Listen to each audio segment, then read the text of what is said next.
नमस्कार। मैं जनवक्ता श्रीओम गौतम।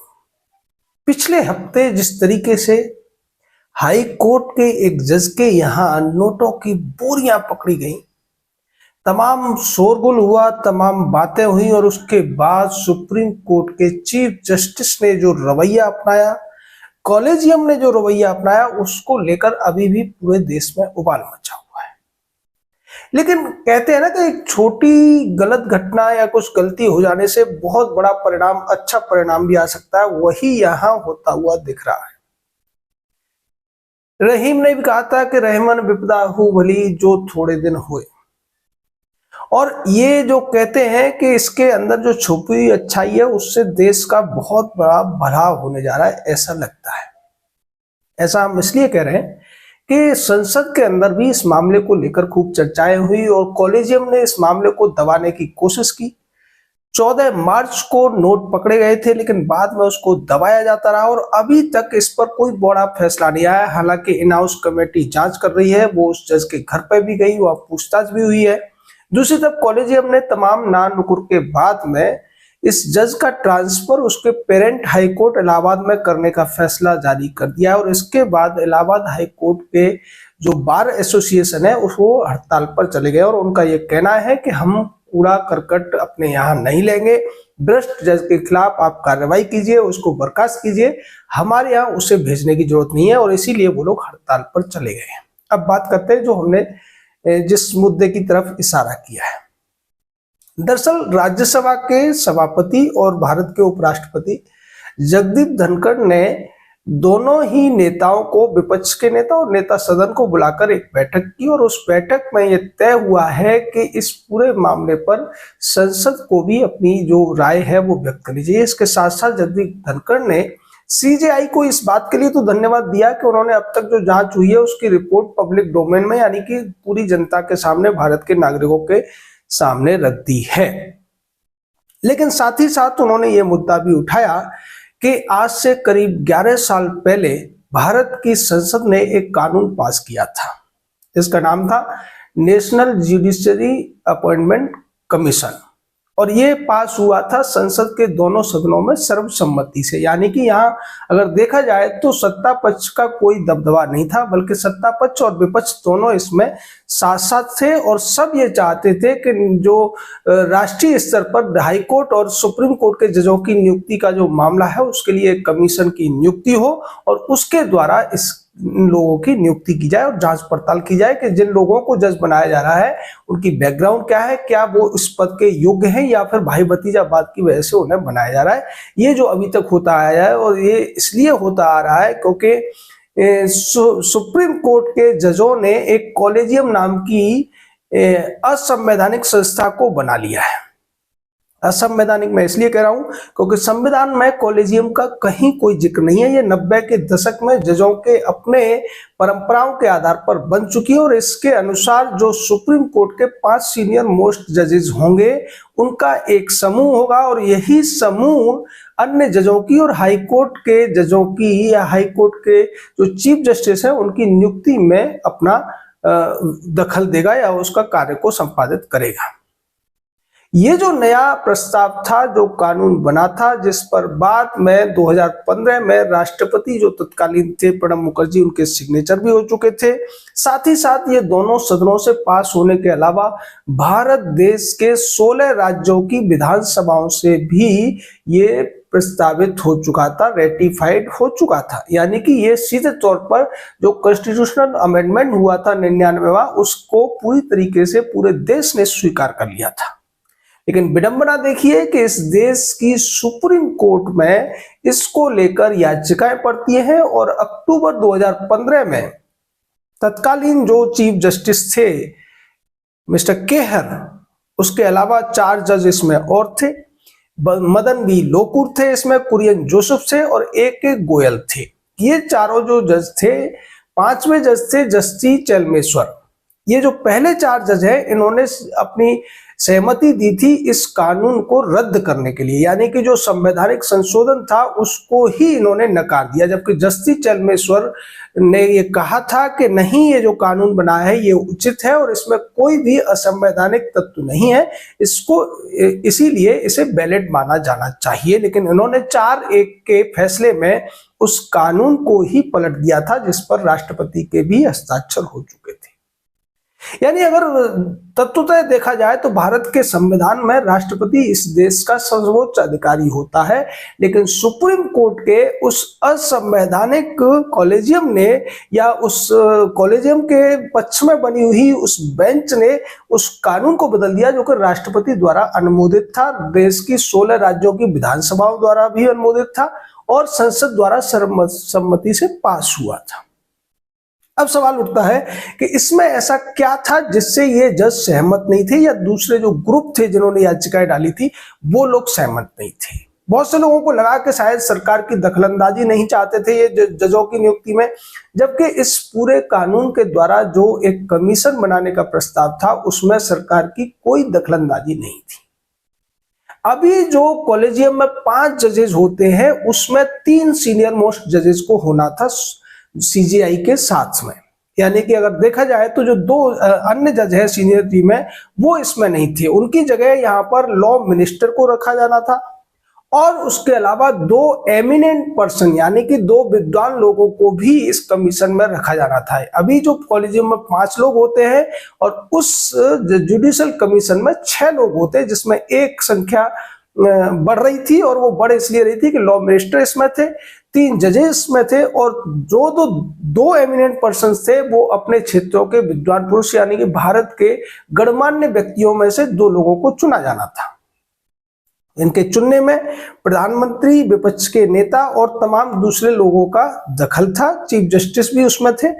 यानी कि अगर किसी पार्टी का संसद में जो विपक्ष का नेता पद नहीं है तो जो पार्टी सबसे ज्यादा नंबर वाली है दूसरे नंबर पर विपक्ष में उसका नेता, उस समय चूंकि कांग्रेस का के पास नेता प्रतिपक्ष का पद नहीं था इसलिए ये प्रावधान किया गया था। यानी यहां भी सरकार का कोई सीधे सीधे दखल नहीं था, नेता प्रतिपक्ष भी थे, चीफ जस्टिस भी थे और प्रधानमंत्री भी थे। जो 3 लोगों थे वही 2 अन्य लोगों को चुनने वाले थे जो भारत में अपने क्षेत्रों में बहुत ज्यादा जिनका संघर्ष रहा हो, जिनकी योग्यता हो, अनुभव हो, ऐसे लोगों को चुना जाना था। इसके साथ साथ इसमें जो SC, ST, महिला और माइनॉरिटी को भी एक व्यक्ति को प्रतिनिधित्व मिलना था। इतनी सारी चीजें होने के बावजूद सुप्रीम कोर्ट के तत्कालीन कॉलेजियम ने जो बेंच थी उसमें वही लोग बैठे थे ज्यादातर जो कॉलेजियम में थे और उन लोगों ने इसको पलट दिया था। इसका नतीजा आज देखने को मिल रहा है कि जस्टिस यशवंत वर्मा जैसे लोग जज बन के बैठे हुए हैं और उनके घर से करोड़ों रुपए की नकदी प्राप्त होती है और उस नकदी के पाए जाने के बावजूद जो देश के सुप्रीम कोर्ट का कॉलेजियम है वो धृतराष्ट्र बन के बैठा हुआ है। चीफ जस्टिस धृतराष्ट्र जैसा व्यवहार करते हुए नजर आ रहे हैं कि वो दिख तो रहा है कि शायद वो न्याय कर रहे हैं, जांच करा रहे हैं, लेकिन जो उनका अधिकार है वो आज तक जस्टिस यशवंत वर्मा से इतना काला धन पाए जाने के बावजूद इस्तीफा मांगने की हिम्मत नहीं दिखा पा रहे। इसके पीछे बहुत सारी वजह है। कुछ लोग ये कह रहे हैं कि शायद हमाम में सब नंगे हैं, हो सकता है चूंकि संजीव खन्ना खुद दिल्ली हाईकोर्ट में रहे हैं और यशवंत सिन्हा के पास उनके कुछ राज हों इसीलिए वो सख्त फैसला लेने से डर रहे हैं। इसमें कोई बड़ी बात नहीं है क्योंकि संजीव खन्ना भी जब हाई कोर्ट से सुप्रीम कोर्ट में प्रमोट हुए थे तो इसको लेकर भी तमाम विवाद उठे थे और ये कहा गया था कि तमाम सीनियर जजेस की सीनियरिटी को दरकिनार करते हुए, उनको बाईपास करते हुए उन्हें सुप्रीम कोर्ट भेजा गया है। ऐसा हमारी न्यायपालिका में तमाम उदाहरण होते रहते हैं, तमाम ऐसे चर्चाएं होती रही हैं और पिछले जो चीफ जस्टिस थे उनकी अदालत में भी एक मामला आया था भ्रष्टाचार का। इसके बाद उन्होंने तमाम हो हल्ला तो किया लेकिन भ्रष्टाचार के उस मामले पर कोई सख्त कदम उन्होंने नहीं उठाया था। वैसे अगर देखा जाए तो जस्टिस यशवंत वर्मा का और DY चंद्रचूड़ का भी एक संबंध रहा है। DY चंद्रचूड़ ही वो व्यक्ति थे जिनकी सिफारिश पर या जिनकी अध्यक्षता वाले कॉलेजियम की सिफारिश पर जस्टिस यशवंत वर्मा को हाई कोर्ट का जज बनाया गया था। तो ये सारे तार जुड़ते हुए नजर आ रहे हैं। और जैसा हमने शुरू में कहा था कि ये जो गलत घटना हुई है, एक भ्रष्टाचार का मामला उजागर हुआ है, इससे देश का भला हो सकता है। क्योंकि अगर ये जो कॉलेजियम वाली मनमानी है ये बंद हो जाएगी तो अच्छे और ईमानदार और जो वास्तव में अनुभवी और कर्तव्यनिष्ठ लोग हैं वो सुप्रीम कोर्ट, हाई कोर्ट में जज बनकर बैठेंगे। वहां पर पक्षपात या जो अभी कुछ ड्रामा देखने को मिलता है ऐसा देखने को नहीं मिलेगा। पिछले 20-25 सालों से देखा जाए तो सुप्रीम कोर्ट में वो काम नहीं हो रहे हैं जिसके लिए वो बनाया गया है।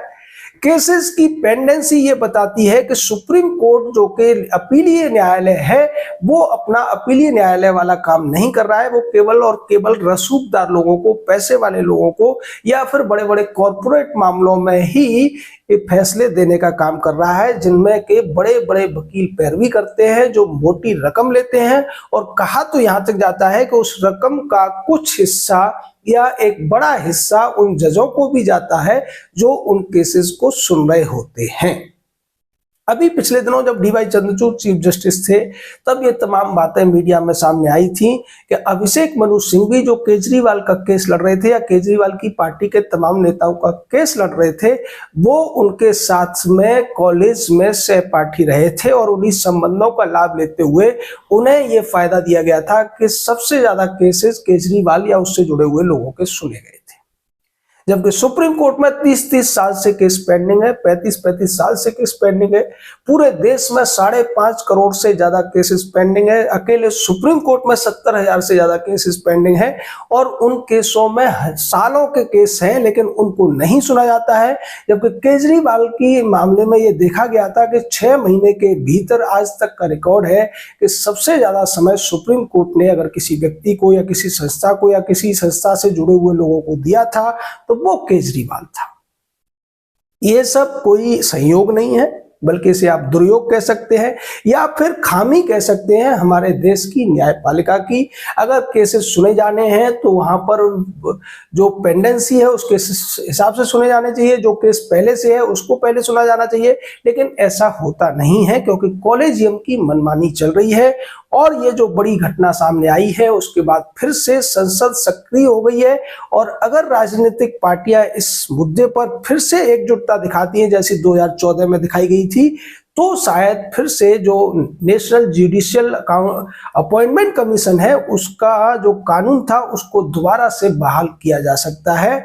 और संसद अगर उसको दोबारा बहाल करती है, राज्यों की जो विधानसभाएं हैं वो फिर से अनुमोदित कर देती है, तो फिर इस बार जो कॉलेजियम है उसके पास उसे स्वीकार करने के अलावा कोई चारा नहीं बचेगा। क्योंकि न्यायपालिका पूरी तरीके से एक्सपोज हो चुकी है, न्यायपालिका में भ्रष्टाचार है, ये दबी जुबान से सब कहते हैं, लेकिन अब उसके सबूत भी मिल चुके हैं और सबूत ऐसे मिले हैं जिन्हें नकारा नहीं जा सकता है। देश की तमाम बार काउंसिल्स, बार एसोसिएशन इसी बात की मांग कर रही हैं कि कॉलेजियम की मनमानी रुकनी चाहिए। जजों की जो नियुक्ति है उसमें जो सुप्रीम कोर्ट का कॉलेजियम है या हाई कोर्ट के कॉलेजियम होते हैं वो जिस तरीके से भाई भतीजावाद के आरोप लगते हैं, तमाम तरीके के आरोप लगते हैं, उससे बच नहीं पाते हैं। तो इसको सुधारे जाने की जरूरत है। और जैसा कि भारत का संविधान कहता है, भारत के संविधान ने जो संप्रभुता है वो जनता को दी है। और इस मुद्दे पर हम तो एक और नई मांग रखेंगे कि इसको लेकर एक रेफरेंडम हो जाना चाहिए। पूरे देश में लोगों की राय ली जानी चाहिए, सर्वे होना चाहिए कि अगर देश की जनता ये चाहती है कि कॉलेजियम का ये जो ड्रामा है ये बंद हो, तो फिर ये सुप्रीम कोर्ट के जज कौन होते हैं? क्या ये लोग संविधान से ऊपर हैं? क्या ये लोग राष्ट्रपति से ऊपर हैं? अगर हायरार्की में देखा जाए तो सुप्रीम कोर्ट के जो जज हैं वो काफी पीछे आते हैं। उसके बावजूद उनकी ये मनमानी और उनका जो तानाशाही पूर्ण रवैया है उससे देश को बहुत ज्यादा खामियाजा भुगतना पड़ रहा है और इसको सुधारे जाने की जरूरत है।